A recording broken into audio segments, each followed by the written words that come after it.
박성민 목사의 매일 큐티 묵상입니다.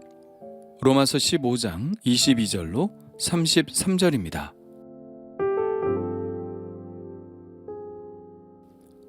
그러므로 또한 내가 너희에게 가려 하던 것이 여러 번 막혔더니 이제는 이 지방에 일할 곳이 없고 또 여러 해 전부터 언제든지 서바나로 갈 때에 너희에게 가기를 바라고 있었으니 이는 지나가는 길에 너희를 보고 먼저 너희와 사귐으로 얼마간 기쁨을 가진 후에 너희가 그리로 보내주기를 바람이라. 그러나 이제는 내가 성도를 섬기는 일로 예루살렘에 가노니 이는 마게도냐와 아가야 사람들이 예루살렘 성도 중 가난한 자들을 위하여 기쁘게 얼마를 연보하였음이라. 저희가 기뻐서 하였거니와 또한 저희는 그들에게 빚진 자니 만일 이방인들이 그들의 영적인 것을 나눠 가졌으면 육적인 것으로 그들을 섬기는 것이 마땅하니라. 그러므로 내가 이 일을 마치고 이 열매를 그들에게 확증한 후에 너희에게 들렀다가 서바나로 가리라.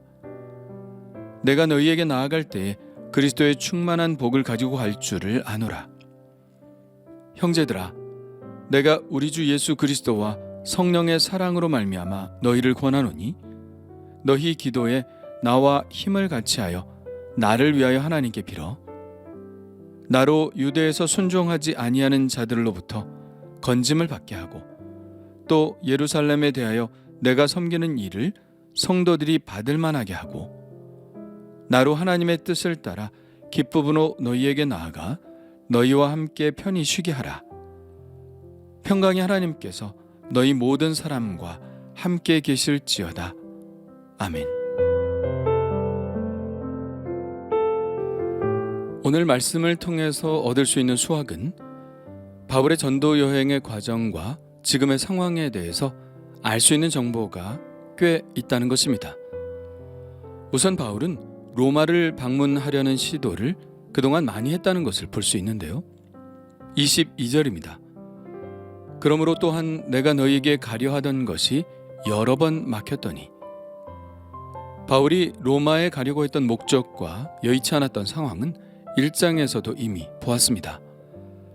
내가 너희 보기를 간절히 원하는 것은 어떤 신령한 은사를 너희에게 나누어 주어 너희를 견고하게 하려 함이니 이는 곧 내가 너희 가운데서 너희와 나의 믿음으로 말미암아 피차 안위함을 얻으려 함이라.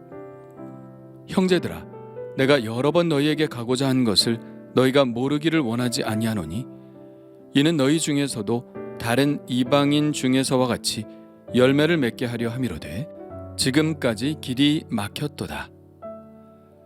바울은 이처럼 로마 교회의 교인들과 교제하면서 그들에게 은혜를 끼치고 그들의 믿음을 견고하게 하고 또 서로 위로하고 위로받기를 원했습니다. 그러나 거기에 덧붙여 오늘 말씀에는 바울의 다음 사역지와 관련된 로마 방문의 목적도 나와 있는데요. 어쩌면 이것이 바울의 더욱 간절한 로마 방문의 이유가 아닐까 생각합니다. 이렇게 말씀하고 있습니다. 이제는 이 지방에 일할 곳이 없고 또 여러 해 전부터 언제든지 서바나로 갈 때에 너희에게 가기를 바라고 있었으니 이는 지나가는 길에 너희를 보고 먼저 너희와 사귐으로 얼마간 기쁨을 가진 후에 너희가 그리로 보내주기를 바람이라. 바울은 그의 다음 사역지로 서바나를 생각하고 있습니다. 서바나는 지금의 스페인과 포르투갈이 자리를 잡고 있는 이베리아 반도 지역을 말하죠. 구약 성경에는 다시스라고 되어 있는데요. 이것은 아직 복음이 들어가지 않은 지역 같습니다. 어제 말씀에서 바울은 그리스도의 이름이 불려지는 곳에는 복음을 전하지 않는 자신의 원칙을 이야기했었죠. 그래서 그는 서바나를 새로운 선교지로 택한 것입니다. 이미 다른 대도시들에는 교회가 세워져 있었기 때문이죠. 그래서 바울은 서바나로 향하는 경유지로서 로마 교회를 방문하고 그들과 사귐의 시간을 가진 후 서바나로 떠날 계획을 세운 것입니다. 그리고 서바나로 떠나는데 필요한 경비를 로마 교회로부터 조달받기를 바랐던 것 같습니다. 24절에 너희가 그리로 보내주기를 바람이라는 말이 바로 그런 뜻이라고 보이죠. 바울은 그동안 자비량으로 일하며 선교비를 조달하기도 했지만 그것은 처음 복음을 전하는 곳에서의 이야기이고 어느 정도 교회가 성장하면 그들로부터 선교비를 받아 활동했습니다. 데살로니가 교회나 빌립보 교회 같은 마게도냐 지역의 교회들이 이런 일에 바울을 많이 도왔고 이제 바울은 로마 교회로부터 파송을 받아 서바나 선교를 하려고 하고 있는 것이죠. 이 편지를 받은 로마 교회 교인들은 이제부터 바울의 서바나 파송을 위해 기도로 또한 물질로 준비를 시작하겠죠. 이런 일들을 대하며 우리는 바울의 지치지 않는 선교 열정과 또 선교를 위해 자신들의 모든 것을 들여 섬긴 초대교회 열정도 볼 수 있습니다. 그러나 바울이 로마 교회를 방문하기 전에 한 가지 해야 할 일이 있었는데요. 그것은 마게도냐와 아가야 지역의 교회들이 모은 구제금을 예루살렘 교회에 전달하는 일이었습니다. 25절입니다. 그러나 이제는 내가 성도를 섬기는 일로 예루살렘에 가노니 이는 마게도냐와 아가야 사람들이 예루살렘 성도 중 가난한 자들을 위하여 기쁘게 얼마를 연보하였습니다. 참고로 이 구절은 로마서가 쓰인 때와 장소를 알 수 있게 하는 단서가 되는데요. 어제 말씀에서 보았듯이 3차 전도 여행이 끝나고 예루살렘으로 가기 직전 고린도에 머물 때 연대기적으로는 AD 56년 초에 로마서가 기록된 것을 알 수 있습니다. 어쨌든 만약 바울이 이 연보를 전해줄 목적이 아니었다면 바울은 굳이 예루살렘에 갈 필요는 없었을 것입니다. 로마로 바로 가서 거기에서 성도들의 파송을 받아 서바나로 가면 되었겠죠. 그러나 바울은 예루살렘 성도들이 흉년 때문에 얼마나 곰핍한 생활을 하고 있는지를 알고 있었기에 예루살렘으로 가야만 했습니다. 한편 우리가 사도행전에서 확인할 수 있듯이 예루살렘으로 가는 여행은 바울에게 있어서 매우 위험한 일이었습니다. 이미 고린도에서도 그는 유대인들의 살해 위협을 받고 있었고 예루살렘에서는 말할 것도 없었습니다. 어떻게든 바울을 죽이거나 로마의 재판정에 세우려고 하는 유대인들이 도처에 있었죠. 그래서 사도행전에 보면 많은 사람들이 예루살렘으로 가는 그의 길을 만류했습니다. 그러나 그는 죽음이 그를 기다리고 있다 할지라도 꼭 가야 한다고 말합니다. 유럽의 성도들의 사랑을 예루살렘 성도들에게 나누어 주는 일은 복음을 전하는 것만큼이나 그에게는 매우 중요한 일이었습니다. 그래서 바울은 31절에 나로 유대에서 순종하지 아니하는 자들로부터 건짐을 받게 하고 이렇게 기도 부탁을 하고 예루살렘에 가죠. 바울이 이렇게까지 하는 것은 그에게 있는 빚진 자로서의 의식 때문인데요. 그는 이렇게 말합니다. 저희가 기뻐서 하였거니와 또한 저희는 그들에게 빚진 자니 만일 이방인들이 그들의 영적인 것을 나눠 가졌으면 육적인 것으로 그들을 섬기는 것이 마땅하니라. 모든 이방 교회들은 예루살렘 교회에 영적으로 빚진 자이니 육적으로라도 갚는 것이 마땅하다는 것입니다. 사실 바울은 예루살렘 교회에 섭섭함도 좀 있었죠.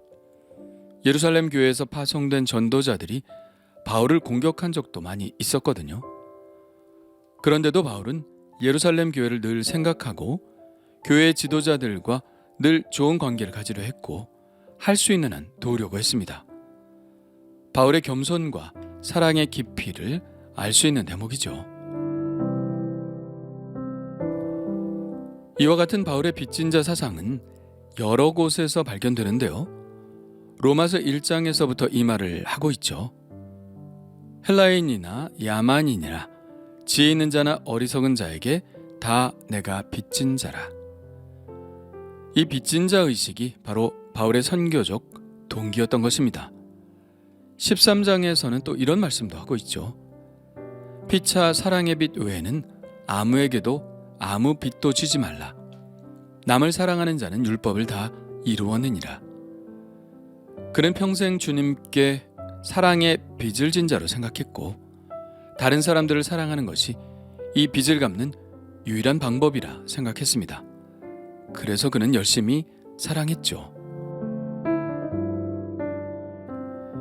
결국 예루살렘으로 간 바울은 그곳에서 잡혀서 매우 긴 기간 동안 구금을 당하고 죄수의 몸으로 로마에 이르게 되죠.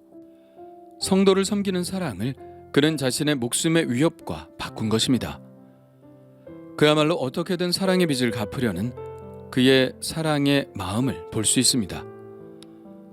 우리가 바울을 존경하는 것은 그가 글로 쓴 그대로 삶도 살았기 때문이죠. 내가 그리스도와 함께 십자가에 못 박혔나니 라고 쓴 그의 글대로 그는 그렇게 살았습니다. 나는 언제 이런 바울의 뒤꿈치라도 닮을 수 있을까요?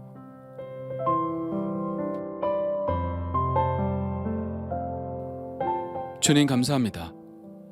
바울의 지칠 줄 모르는 선교의 열정과 성도들의 사랑을 보게 하시니 감사합니다. 그는 선교도 사랑의 빚진 자로 했고 성도를 섬기는 사랑도 빚진 자로서 했는데 아마 그는 절대로 갚을 수 없는 빚을 진 자처럼 그렇게 끊임없이 사랑하며 살았다는 생각을 합니다. 그런데 우리는 빚을 갚는 것으로서의 생각으로 사랑하는 것이 아니라 내가 무엇인가를 베푸는 은혜처럼 생각하고 교만하게 사랑할 때가 있습니다. 주여 용서하여 주시고 아무리 갚아도 다 갚을 수 없는 하나님의 사랑을 늘 생각하며 살게 하여 주옵소서. 예수님의 이름으로 기도합니다.